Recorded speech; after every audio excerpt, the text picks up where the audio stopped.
नमस्कार. तुम्हा सर्वांना नवरात्री उत्सवाच्या हार्दिक शुभेच्छा. बोला अंबाबाईचा उदो उदो. कोल्हापूरच्या अंबाबाईचे दर्शन घेतल्यावर मन प्रसन्न होतं ना. चला तर मग जाणून घेऊयात कोल्हापूरच्या अंबाबाईची महती. एकदा सप्त ऋषींपैकी एक ऋषी भृगू विष्णू देवांना भेटण्यासाठी वैकुंठाला गेले, परंतु प्रभू विष्णू विश्रांती घेत असल्याने त्यांनी भृगू ऋषींना नमस्कार केला नाही. रागाच्या भरात त्यांनी प्रभू विष्णू यांच्यावर हल्ला केला, पण त्या बदल्यात विष्णू देवांनी त्याचा राग न बाळगता स्वागत केले आणि त्यांना आपली चूक लक्षात आली. पण विष्णुदेवाचे हे वागणे पाहून देवी लक्ष्मी क्रोधित झाल्या आणि त्यांनी वैकुंठ सोडण्याचा निर्णय घेतला.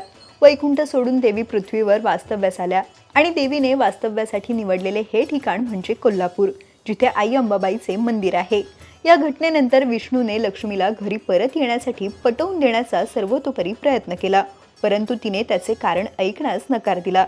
तेव्हा प्रभू विष्णू सुद्धा लक्ष्मीची वाट पाहत तिरुमला येथेच थांबले.